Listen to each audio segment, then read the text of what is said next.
Hello everyone, my name is Bardock, and today we're going to be going over how to one-phase Kulve Taroth and the most efficient way to do it in general, even if you don't necessarily get the one-phase. So in this very first area, I found a wonderful map made by a guy whose watermark I left in. I'm going to be highlighting the different parts of Area 1 and what you should be doing in Area 1. The map system for him is a number is on each cannon. A red line is a wall that Kulve Taroth has to break through. A purple dot is a rock that you can drop on Kulve Taroth, and every yellow line is a tunnel that Kulve Taroth goes through to travel. I've also added some flashing red circles. Those are the areas that Kulve Taroth can spawn in. The very first one shown is the most optimal spawn that you can get with Kulve Taroth, and after that, each one is just kind of other places she can spawn. For Phase 1, you want to be focusing primarily on loading cannons and getting DPS onto the head and chest. The chest, because the more damage you do with the chest, the faster she gets molten. The best elements to be using for Kulve Taroth are Thunder, when she's wearing her golden coat, or you can also use Dragon or Water while she's wearing her coat because it's 2-star throughout the fight. After she sheds her coat, after she loses her coat, you want to switch to Ice in the very last room, and also have somebody who's dedicated to status for the last room, but we'll get to that later. For the first bit right here, we have 3 people on cannon number 2 in the previous image. We got the optimal spawn for Kulve Taroth. You can point the cannon down the left center of the path, and as soon as she turns to come towards you, you can fire the cannon for damage. You'll then see me drop the rocks on her, and the 3 of us will get back to reloading the cannon. You can actually deal between 6,000 and 7,500 damage to Kulve Taroth before she even rounds this very first corner if you do this optimally. We didn't quite get this done optimally. We didn't get the gold plating break as quickly as we would have liked, so we ended up having to spread out and go load the rest of the cannons and drop the rocks and that sort of thing. So make sure you're on point with the cannon fire in this very first room and on the rock drops. I mean, to be fair, I think I drew on my weapon once, maybe twice the entirety of the time, and it's just while I'm waiting on her to be under a rock or to fire a cannon.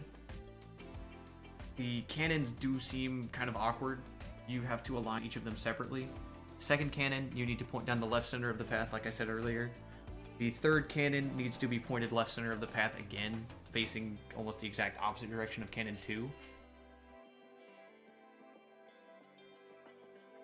And the very last cannon, cannon number 4 from the image, needs to be faced almost all the way down to the right. So you'll get on the left side and push it up until the point where the barrel is almost touching the torch. You'll see the position for it here in just a minute.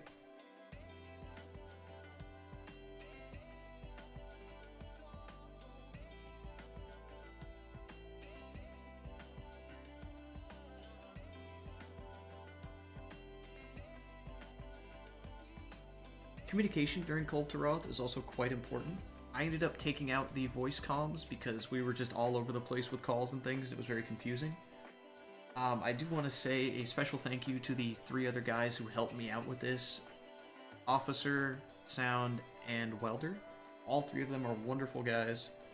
They knew exactly what they needed to do and when, and they made the hunt go really smoothly.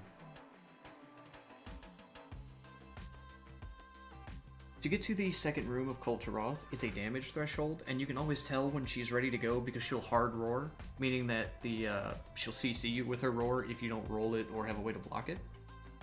The little icon around the minimap will also turn white, and she will then book it straight through the area to the second room, meaning that she's going to pass by almost every single cannon again. In this clip, I believe we get every cannon fired on her again for another 20 cannonballs. Officer was only on one of the cannons with the bonus damage, but that's still quite a bit. The focus of the second area is breaking parts, so you want to make sure you're trying to do that. You can check the parts that you have broken by opening your menu and going to Special Assignments under the Info tab. And from there, you can check and see what all you need to break. You're trying to break all of her outer pieces at least once before the third area. The reason you're trying to break them all at least once before the third area is over is because after she sheds her mantle, you can't break them anymore, and you therefore will lose reward points. The whole point of one-phasing Kulve Taroth is to get reward level 15 for the maximum gold rewards. I see a lot of people jumping out right after they get to the 4th area and then starting a new one. so they can get level 17 rewards. The only difference between level 15 and level 17 rewards for Kulve Taroth is 3 bronze rewards, which is 3 dissolved weapons, or chances at Bushi tickets. So in my own opinion, it's not really worth it because those dissolved weapons have only like a 2 or 3% chance of being rarity 7. And otherwise they're going to be a Bushi ticket or a rarity 6, and in all cases so far, the rarity 6 weapons are worse than just the normal ones. In Area 2, we're trying to get the last couple of part breaks that we need. So right now, me and Welder are focusing on the tail, and Officer and Sound are focusing on her chest and arms. The reason being, spread shot is very easy to break the tail with, and the piercing shots that they're shooting go from both arms through the chest. So it'll go arm, both chest pieces, and then the arm again, meaning that they're doing optimal damage to it. Now, after you break off a certain number of parts from Kulve Taroth, she will go underground and re-up her golden armor. You don't have to re-break all the parts, you only have to break each one once for credit. But while she's digging herself underground, you can place bombs, and she will trigger the bombs when she comes back up. You'll see us do this 2 to 3 times, and it's basically just free damage. So why not?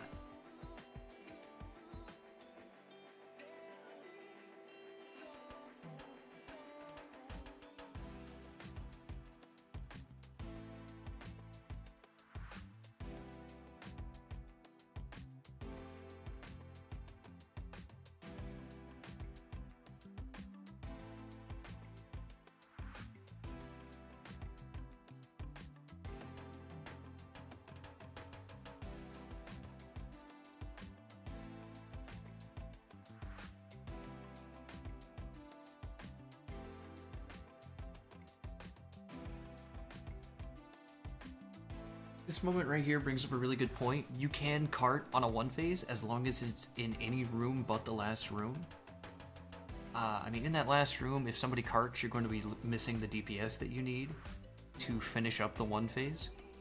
But him feigning in Area 2 right here is not a big deal at all. He just got really unlucky with a stun into a breath attack, so nothing you could have done. I could have been a little bit quicker on the life powder, so I might have been able to save him had I been paying better attention.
In this third room, I don't have a very nice graphic like I did for the very first room. There's 3 rocks you want to focus on dropping.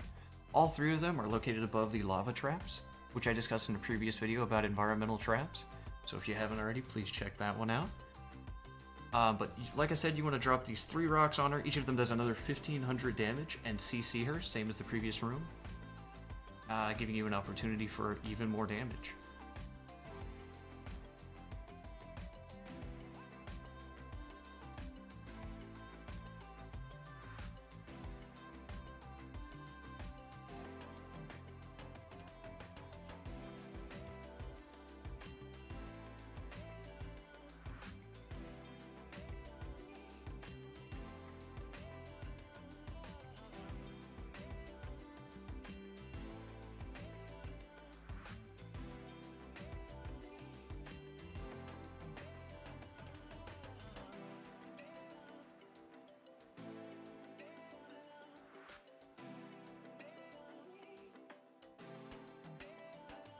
This animation that she's about to go into, where she shoots lava straight out in front of her in a big line, can be interrupted if you all shoot slinger pods at her face. They have to be the slinger pods that she drops or the ones that you pick up from kicking a helm crab, so it needs to be a thorn pod, pierce pod, bomb pod, or dragon pod.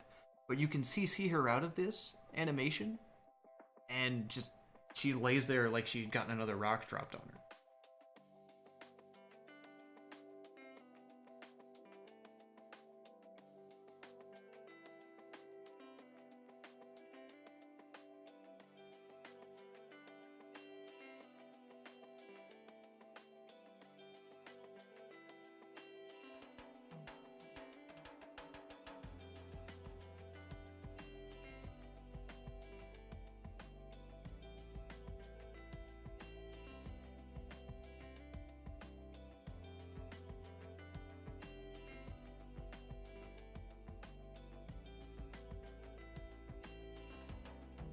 Alright, now we're coming to the most crucial area of the entire fight, the fourth area. We have 3 people on DPS, 1 person on status. Now, the reason we have 1 person on status is there's 5 ways to CC her in this final room, and you have to go through all 5 of them almost twice to get the necessary damage to full break the horns.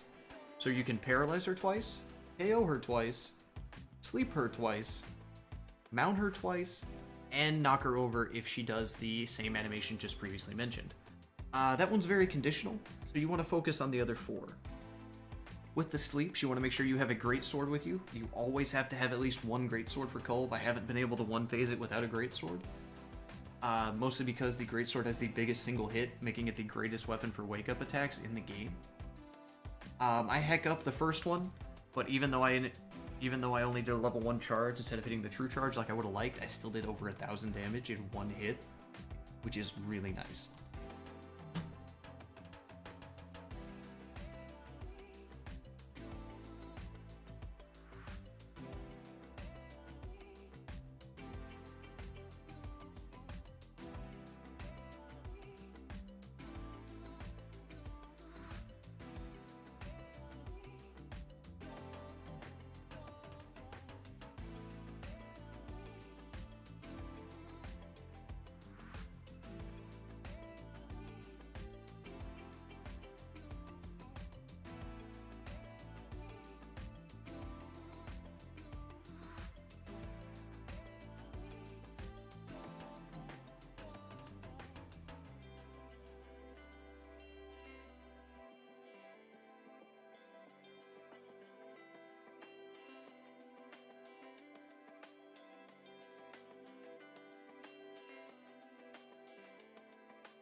If you're trying to one-phase, you want to focus as much damage into her head as possible, so every time she's CC'd, every time you get the opportunity, you want to bop her in the nose. Don't worry about breaking the tail, because it's really not going to do that much for you. All the damage in this last room on a one-phase attempt has to go to the head.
Like I said earlier, you have to have somebody dedicated to status. We actually had a bow in the last room with sleep coatings as a backup for status.